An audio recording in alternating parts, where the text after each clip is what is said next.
Salam sejahtera untuk kita semua. Yang terhormat, Bapak dan Ibu penilai kinerja. Perkenalkan, saya Yasinta Daul, mahasiswa PPG Guru Tertentu tahap 1 tahun 2025 dari LPTK Universitas Flores dengan NIM 2025820315. Saya akan melaksanakan ujian kinerja di SMK Santa Matilda Ruteng dengan mata pelajaran fisika materi energi alternatif. Terima kasih dan selamat menyaksikan. Selamat pagi semua. Selamat pagi, Bu. Apa kabar? Baik, Bu. Sehat? Sehat luar biasa. Wah, hari ini sangat semangat ya. Iya, Ibu. Sudah siap mengikuti pembelajaran? Sudah, Ibu. Baik, sebelum kita mulai kegiatan pembelajaran kita, alangkah baiknya kita berdoa terlebih dahulu. Ibu minta kita semua untuk berdiri. Istri, minta tolong maju ke depan. Baik, Fitri akan memimpin kita dalam doa. Ambil sikap yang pantas untuk berdoa. Ibu guru serta teman-teman, marilah kita mengambil sikap yang pantas untuk berdoa. Dalam nama Bapa dan Ya Tuhan Allah Bapa di dalam surga, puji serta syukur kami haturkan kehadiran-Mu atas segala berkat serta penyertaan-Mu, sehingga pada pagi hari ini kami semua dapat berkumpul di tempat ini dalam keadaan sehat walafiat. Ya Tuhan, kami juga bersyukur kepada-Mu atas karunia nafas kehidupan yang telah Engkau berikan kepada kami hingga pada saat ini. Ya Bapa, sebentar lagi kami akan memulai kegiatan kami. Sudi kiranya Engkau selalu menjaga dan melindungi kami dari awal, pertengahan hingga akhir kegiatan kami. Marilah kita satukan doa ini dengan doa yang diajarkan oleh Kristus sendiri. Bapa kami, Yang ada surga, dimuliakanlah namamu, datanglah kerajaan-Mu, jadilah kehendak-Mu di atas bumi seperti di dalam surga. Berilah kami rezeki pada hari ini, dan ampunilah kesalahan kami, seperti kami pun mengampuni yang bersalah kepada kami. Dan janganlah masukkan kami ke dalam percobaan, tetapi bebaskanlah kami dari yang jahat. Amin. marilah kita sama-sama berdoa kepada Santo Mikael. Santo Mikael, bantulah dan lindungilah kami dalam perang melawan kejahatan dan tipu daya setan. Kami mohon dengan rendah hati, kiranya Allah menghukumnya, dan Engkau Panglima Bala Tentara Surga, dengan kekuatan ilahi, usirlah kembali dalam neraka setan dan roh jahat lainnya yang berkeliaran di atas muka bumi dan hendak membinasakan segala jiwa. Amin. Bapa Abraham, Doakanlah kami, Santa Matilda, doakanlah kami. dalam nama Bapa Ya, silakan duduk kembali. Terima kasih. Baik, sebelum kita memulai kegiatan pembelajaran kita hari ini, Ibu akan mengecek kehadiran kalian terlebih dahulu.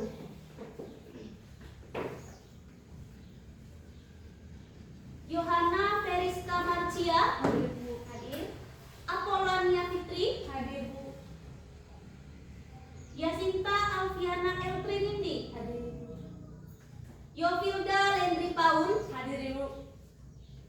Ignacia Fonia Lenggu, Hadir Ibu. Angelina Octaviani, Hadir Ibu.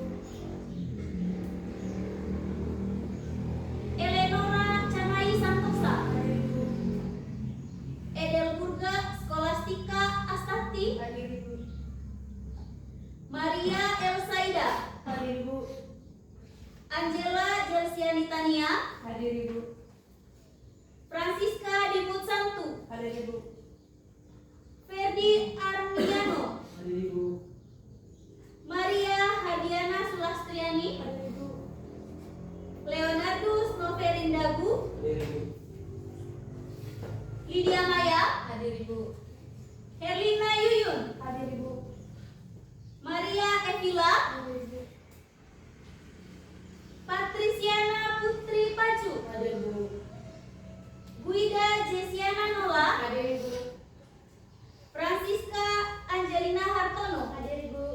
hadir. Jadi semuanya hadir ya? Iya, Ibu. Baik, hari ini kita akan mempelajari subtema yang baru. Ya. Kemarin kalian sudah belajar tentang pencemaran Lingkungan. Nah, sekarang Ibu ingin bertanya kepada kalian, apakah di antara kalian masih ada yang mengingat tentang pengertian dari pencemaran lingkungan? Coba dibuka lagi. Buka lagi bukunya. Coba, Yuyun sudah bisa? Sudah, Ibu. Sudah? Yang lain coba dicek lagi. Catatan yang kemarin.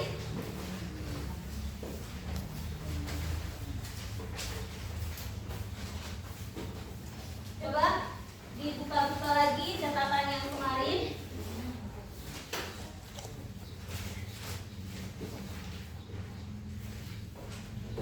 Ada yang bisa? Tadi Yuyun angkat tangan, silakan Yuyun. Pencemaran lingkungan adalah masuknya atau dimasukkannya zat-zat atau energi ke dalam lingkungan oleh aktivitas manusia atau proses alam yang menyebabkan perubahan buruk pada kualitas lingkungan, sehingga dapat merusak keseimbangan ekosistem, mengganggu kesehatan, dan juga mengganggu kesehatan makhluk hidup dan menurunkan kenyamanan hidup. Sudah? Ya, betul sekali. Jadi singkatnya, pencemaran lingkungan ini adalah kondisi di mana udara, air, tanah menjadi tercemar oleh bahan-bahan yang berbahaya sehingga dapat merusak lingkungan. Ya, tidak hanya manusia, tetapi juga makhluk hidup yang lain. Betul. Nah, sekarang Ibu ingin bertanya kembali.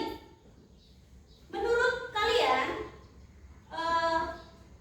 apa potensi yang bisa kalian buat untuk mengatasi pencemaran lingkungan ini? Misalnya energi alternatif. Menurut kalian, di tempat kalian, apakah bisa dikembangkan energi alternatif? Ada yang bisa ya? Silakan. Ya, menurut saya, di daerah tempat tinggal saya memiliki potensi untuk mengembangkan energi alternatif, terutama tenaga surya, karena sinar matahari yang melimpah dan energi geotermal yang berada di Ulumbu, Kecamatan Satarmese, yang memanfaatkan sumber panas bumi. Ya, betul sekali. Kita beri tepuk tangan untuk Jadi, hari ini kita akan belajar tentang energi alternatif. Ya, tentang apa? Energi alternatif. Jadi, sebelum kita memulai pembelajaran ini, alangkah baiknya kita melihat tujuan dari pembelajaran ini. Tujuan dari pembelajaran kita pada hari ini adalah mengidentifikasi bentuk-bentuk energi dasar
bahan bakar fosil semakin mahal dan dapat mencemari lingkungan. Bagaimana kita bisa memanfaatkan sumber energi lain yang ramah lingkungan dan berkelanjutan? Ada yang bisa menjawab? Saya, Ibu. Ya, silakan Jaisa. Menurut pendapat saya, sebaiknya kita memanfaatkan sumber energi terbarukan yang ramah lingkungan dan dapat berkelanjutan. Contohnya itu seperti energi panas bumi atau geotermal yang memiliki potensi besar di Manggarai, khususnya itu di kawasan Pocoleok dan Ulumbu. Energi ini juga dapat menghasilkan listrik dengan emisi karbon yang jauh lebih rendah dibandingkan dengan bahan bakar fosil. Yang kedua itu ada energi surya atau tenaga matahari yang melimpah di wilayah ini dan dapat digunakan dengan cara kita perlu memasang panel surya untuk kebutuhan listrik rumah tangga dan fasilitas umum agar menghemat biaya. Ya, betul sekali. Jawabannya sangat luar biasa dari teman kita Jaisa. Kita beri aplaus untuk Jaisa. Ya, jadi hari ini seperti yang sudah Ibu jelaskan tadi, kita akan belajar tentang energi alternatif. Nah, seperti apa energi alternatif itu? Berikut penjelasan yang akan kita simak bersama. Nah, di sini ada pengertian. Ada yang ingin membaca satu orang? Pengertian dari energi itu sendiri ada? Tidak ada. Jadi energi merupakan kemampuan untuk melakukan usaha. Energi memiliki peran penting dalam kehidupan makhluk hidup. Karena hampir semua aktivitas manusia, hewan, dan tumbuhan memerlukan apa? Energi. Tadi kalian dari rumah makan atau tidak? Makan. Kalau tidak makan rasanya? Lemas. Tidak ada kekuatan. Ya tidak? Nah, di situ energi juga didefinisikan sebagai suatu hal yang tidak dapat diciptakan dan dimusnahkan, namun dapat diubah dari satu bentuk ke bentuk yang lain. Contohnya dalam kehidupan sehari-hari kita apa? Ayo, misalnya kipas angin. Dari energi apa? Listrik. Energi gerak. Betul. Kemudian apa lagi? Siapa yang sering catokan? Ayo, siapa yang sering catokan? Coba. Dari energi listrik menjadi energi panas. Betul, dari energi listrik menjadi energi panas. Betul. Nah, itu contoh dalam kehidupan sehari-hari. Kemudian di sini ada bentuk-bentuk energi dasar. Yang pertama ada Energi kimia, energi potensial, energi kinetik, energi listrik, energi panas atau thermal. ya, ini sebenarnya masih banyak, tapi ini yang merupakan inti dari bentuk-bentuk energi dasar yang sering kita kenal, ya. Nah, sampai di sini ada yang ingin bertanya? Ada yang ingin bertanya? Oh iya, Putri silakan. Apa dampak proyek geotermal terhadap lingkungan dan mata pencaharian masyarakat di Pocoleok? Dampaknya, jadi apa dampak yang paling besar? Perekonomian atau hasil pertanian dari masyarakat sekitar menjadi menurun atau kurang. Jadi di sini Ibu sudah menyiapkan LKPD ini dalam bentuk kelompok, ya, atau berdiskusi. Nah, jadi kerjakan LKPD ini sebaik mungkin dan harus serius. Ibu lihat ini sudah banyak yang mas atau masih semangat? Masih, Bu. Ya, kita sedikit ya. Iya, Ibu. Ayo, apakah harus berdiri? Berdiri ya. Berdiri, Bu.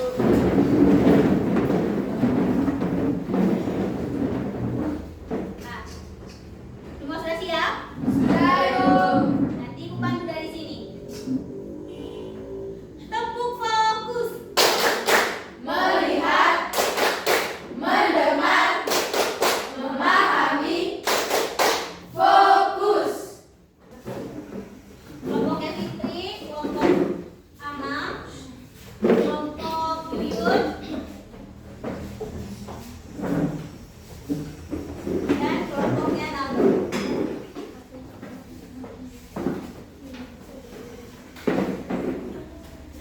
Jadi waktu kalian mengerjakan diskusi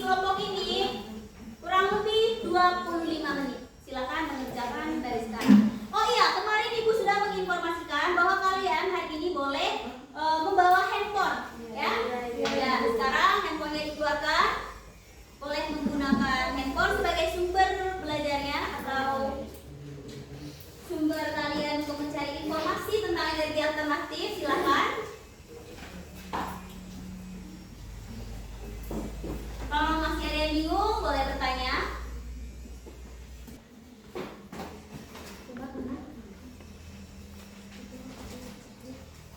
Ya, satu orang mengerjakan setiap pertanyaan. Misalnya di sini sebutkan minimal 5 bentuk energi dasar yang kamu ketahui. Nah, tadi kalian sudah meringkas pada saat ibu tampilkan di depan. Kemudian di sini ada fitnah salah satu alat atau proses di rumah. Kalian boleh pilih apa saja. Kemudian kalian menjelaskan perubahan bentuk energi yang terjadi pada alat tersebut. Terakhir. Ya, baik. Sekarang waktunya kita akan mempresentasikan hasil diskusi yang telah kalian kerjakan berdasarkan data PD yang sudah diberikan tadi. Meminta kelompok 1 untuk maju ke depan. Selamat pagi semua. Selamat pagi. Terima kasih atas waktu dan kesempatan yang telah diberikan kepada kelompok kami. Kami dari kelompok 1 akan mempresentasikan hasil diskusi kerja kelompok kami. Untuk tidak memperpanjangkan waktu, saya persilakan kepada teman saya, Jaisa. Sebutkan 5 bentuk energi dasar yang kalian ketahui. Baik teman-teman, menurut kelompok kami ada 5 bentuk energi dasar yang kami ketahui. Yang pertama itu ada energi kinetik. Energi ini yang dimiliki oleh benda yang sedang bergerak. Yang kedua ada energi potensial. Energi ini juga energi yang tersimpan dalam suatu benda karena posisinya atau keadaannya tertentu. Yang ketiga, energi panas atau termal. Energi ini energi yang berkaitan dengan gerakan partikel dalam suatu benda yang menyebabkan suhu semakin meningkat. Yang keempat, energi kimia. Energi kimia merupakan energi yang tersimpan dalam ikatan kimia molekul dan dapat dilepaskan melalui reaksi kimia. Yang kelima, energi cahaya. Energi cahaya merupakan energi yang dipancarkan melalui yang dipancarkan dalam bentuk gelombang elektromagnetik yang dapat dilihat oleh mata seperti cahaya matahari. Yang kedua, adapun contoh penerapan masing-masing bentuk energi tersebut dalam kehidupan kita sehari-hari. Yang pertama itu energi kinetik. Contoh dari energi kinetik yaitu pembangkit listrik tenaga air atau PLTA yang memanfaatkan energi kinetik air terjun untuk menghasilkan listrik. Yang kedua, energi potensial. Energi potensial contohnya itu buah yang tergantung di pohon memiliki energi potensial gravitasi dan berubah menjadi energi kinetik saat ia jatuh. Yang ketiga, energi panas. Contoh dari energi panas yaitu memasak menggunakan kompor yang menghasilkan panas untuk mengolah makanan. Yang kelima, energi kimia. Contoh dari energi kimia yaitu baterai yang menyimpan energi kimia dan mengubahnya menjadi energi listrik saat kita gunakan. Yang keenam, energi cahaya. Contoh dari energi cahaya yaitu cahaya matahari yang digunakan untuk penerangan alami dan fotosintesis pada tumbuhan. 2. Jelaskan perubahan bentuk energi. Perubahan bentuk energi. Salah satu alat atau proses di rumah yang kami pilih adalah lampu listrik. Perubahan bentuk energi yang terjadi pada lampu listrik adalah lampu dinyalakan. Energi listrik mengalir melalui filamen atau pada lampu pijar, melalui komponen elektronik atau pada lampu LED atau lampu neon, yang kemudian menghasilkan cahaya sebagai sumber penerangan. Selain cahaya, sebagai energi listrik juga berubah menjadi panas yang terasa pada lampu tersebut. Yang kedua, perubahan bentuk energi ini untuk kehidupan sehari-hari karena dengan adanya penerangan, kita dapat melakukan berbagai aktivitas seperti membaca, bekerja, belajar, dan berkomunikasi dengan lebih mudah dan nyaman. 3. Temukan masalah keterbatasan energi di lingkungan sekitar kalian?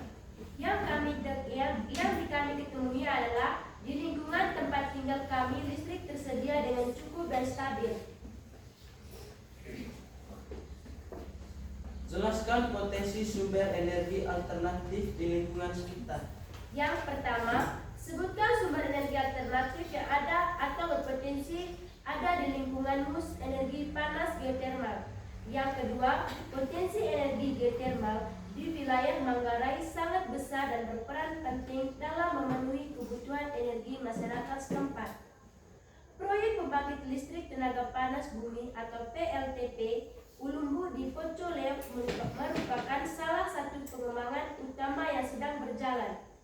Dengan kapasitas yang direncanakan mencapai puluhan megawatt untuk memasuk listrik bagi masyarakat Manggarai dan sekitarnya. Yang ketiga, kendala atau tantangan dalam pemanfaatan sumber energi alternatif tersebut di lingkungan kami adalah penolakan masyarakat lokal yang cukup signifikan karena kekhawatiran terhadap dampak negatif proyek geotermal terhadap ekologi dan kehidupan sehari-hari mereka. Baik, selanjutnya kami akan membuka sesi tanya jawab. Mungkin ada yang mau bertanya? Silakan. Silakan, ada yang ingin bertanya? Saya Bu. Silakan Ibu, boleh berdiri.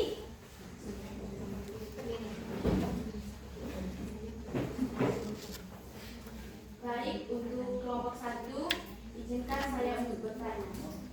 Apa keunggulan energi panas geotermal dibandingkan dengan sumber energi fosil di wilayah Manggarai? Baik, kami akan menjawab pertanyaan dari kelompok 4. Saya persilakan kepada teman saya. Keunggulan energi panas geotermal dibandingkan dengan sumber energi fosil di wilayah Manggarai antara lain ramah lingkungan dan rendah emisi karbon. Energi geotermal menghasilkan emisi karbon jauh lebih kecil dibanding energi fosil seperti batu bara dan diesel, sehingga lebih mendukung upaya pengurangan polusi dan perubahan iklim. Baik, apakah puas dengan jawabannya? Puas. Bagaimana? Ya, sudah. Baik, itu saja presentasi dari kelompok kami. Sekian dan terima kasih. Silakan kembali ke tempat duduk. Bagaimana teman-teman? Apa ada yang puas? Ya, jadi presentasi kelompok kali ini hanya perwakilan saja ya. Jadi presentasinya sudah bagus. Kalian sudah berani maju ke depan. Kalian sudah berani menjawab pertanyaan dari teman-teman tanpa ragu atau salah. Nah, tadi kalian sudah mengerjakan LKPD dalam bentuk apa, kelompok atau secara berdiskusi. Nah, sekarang Ibu akan membagikan tugas individu kepada kalian, ya. Jadi masing-masing mengerjakan tugas yang ada di lembar yang Ibu berikan, ya. Jadi nanti jawabannya ini akan dikumpulkan. Nanti langsung jawab di kertas yang dibagikan ini, ya.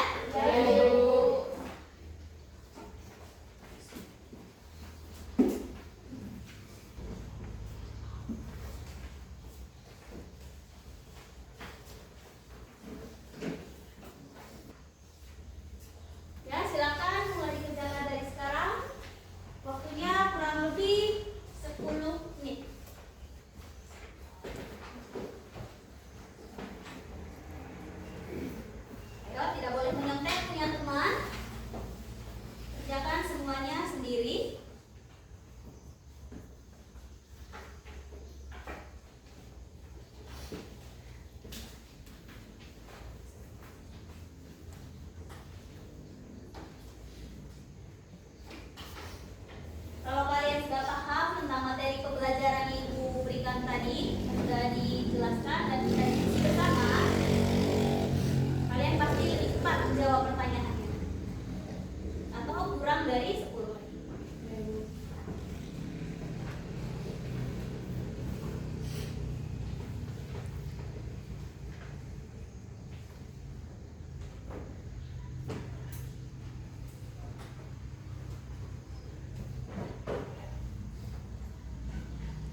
sudah selesai mengerjakan?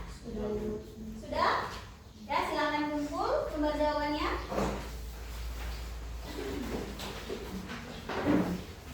Oke, sudah ya, silakan. Lembar jawabannya dikumpulkan.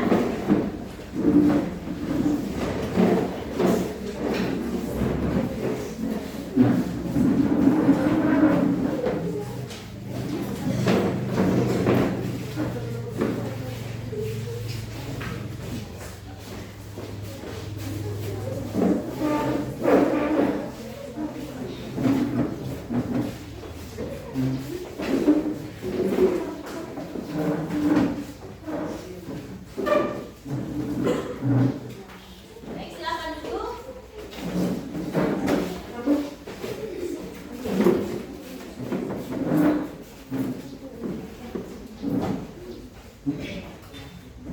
Baik, kalian sudah menyelesaikan kegiatan pembelajaran kita pada hari ini tentang apa, energi? Nah, ada yang ingin memberi kesimpulan tentang pembelajaran kita pada hari ini? Ya, silakan Aldo. Kesimpulan yang saya dapat adalah sumber energi alternatif atau energi terbarukan adalah energi yang berasal dari sumber alam yang dapat diperbaharui secara alami dan tidak akan habis dalam jangka waktu pendek.